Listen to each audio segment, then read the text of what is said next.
Stay up here, stay up here, stay up here. Do not go. Ah!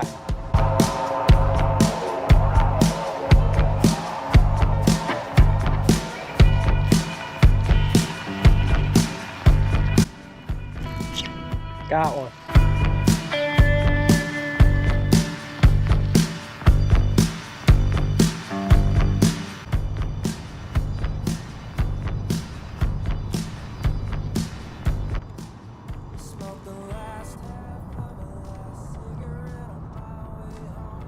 I got something huge on the blade bait. Thought I was snagged and it started moving. It is January now, guys, and first 3 spots produced a big fat goose egg. I'm fishing a lot of new baits that I'm going to try to get good at when the water's under 50 degrees, which it is today, guys. It does not look like it outside, but it is by far the coldest day that we fished this year. Oh my goodness. This thing is under the boat. I should not have let it go under the boat. This thing is pulling me and my boat against current. If that gives you any idea. I do have a net now. My parents got me a net for Christmas, so hopefully I'll be able to at least get him up to the surface and we can get him up in here. Haven't seen him yet, haven't seen him yet. Almost saw him there. What is it? Golly, dude. Under the boat again. Damn you. I'm trying to get him up at least high enough where I can see what it is. Big old buffalo. Huge buffalo. I'm not messing around with him though. I don't want to lose this bait. And if I fought him this long, I may as well get a picture with him. Not letting me get him close to the surface at all. There we go. Stay up here, stay up here, stay up here. Do not go. Ah! Gotcha, buddy. That's a big fish, guys. He is so fat. Guys, I got him on that 1/4 ounce Demiki vault. It's like 1.6 inches long, and that thing will cast a mile. On 7-pound FC Sniper, my Cast King Zephyr, and that Dobbin 700C.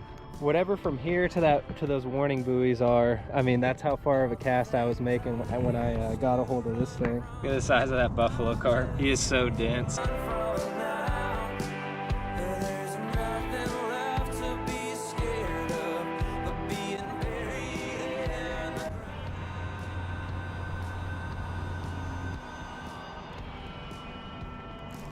Fish.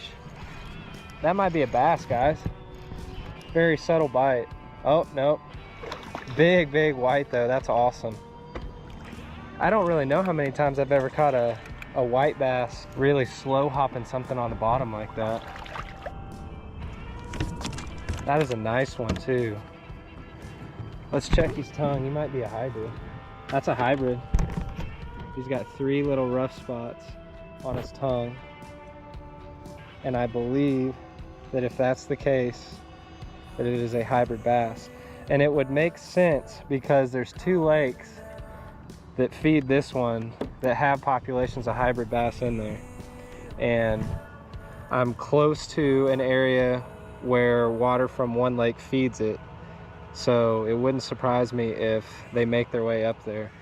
Guys, I looked it up and they said that hybrid bass have 2 distinct tooth patches on their tongue, and this one does. It has one right here and it has one right here, but he also has a midline one, and they say that the white bass have a midline tongue patch and that only. So I don't know what the heck this thing is, if it's got a tongue patch here, here, and midline. I'm leaning a little more towards it's just a white bass, but in terms of his shape of his body.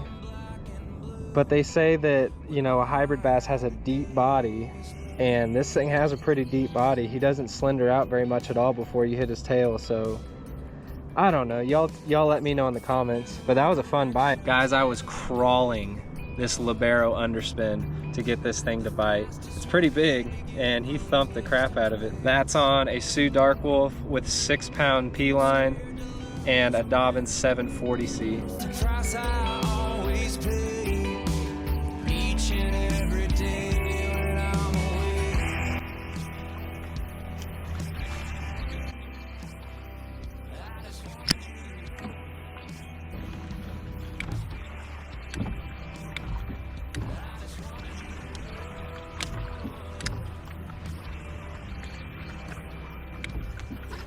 Fish. Fish, guys.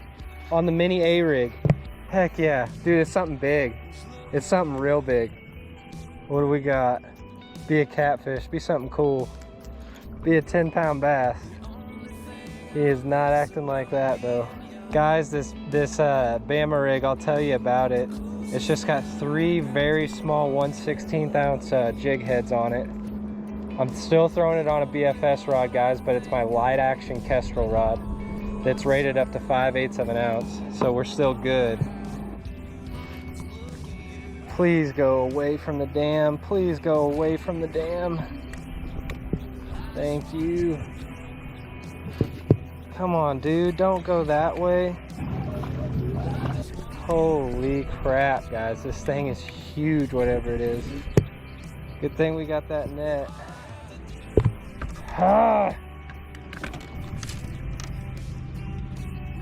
Under the boat, of course, of course. Golly. That net ready. If it ever decides to, oh, son of a.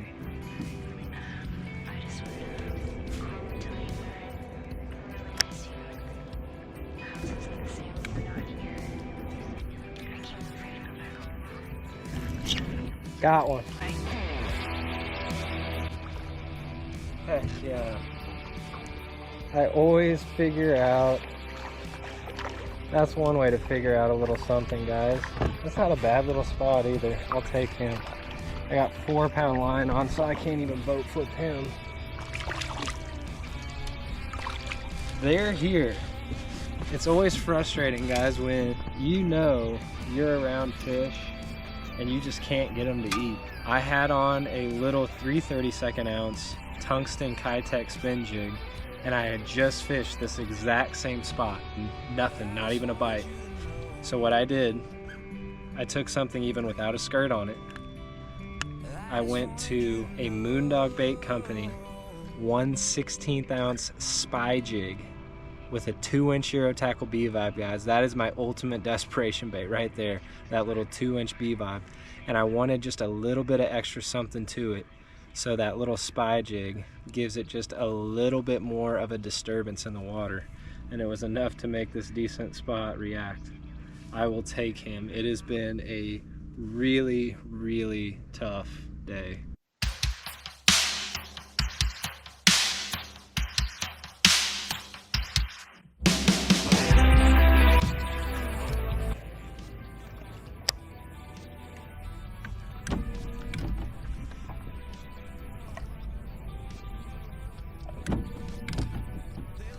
Yeah.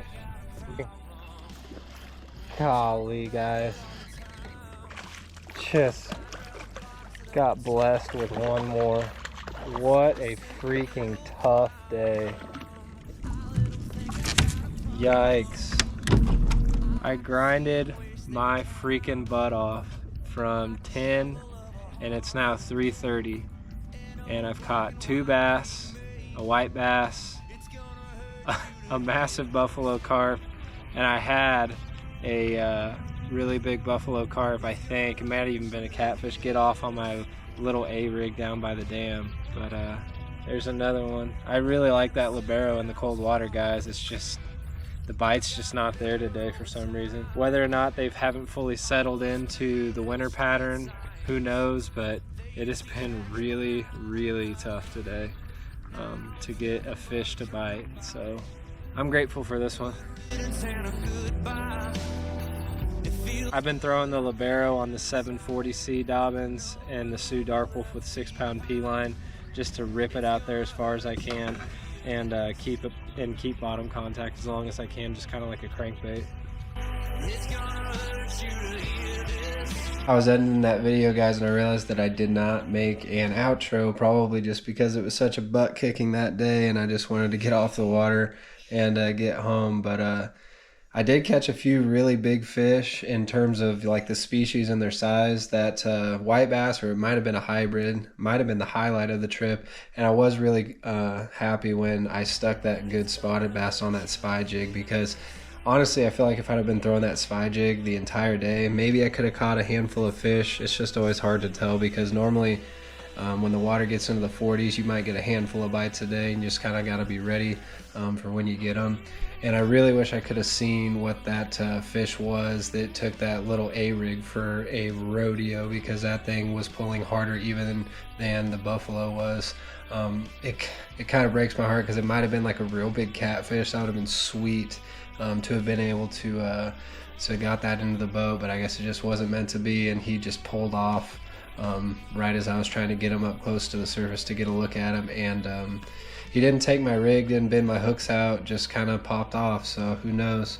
But if y'all enjoyed this one, leave a like for me. Consider subscribing if you haven't yet, guys. Talk with me down in the comments below. Check out the playlist that I leave in the pinned comments. I'll leave links to the gear in the description if you want to look for that. And y'all take her easy. Catch you on the next one. The best day of my life was when you left me behind.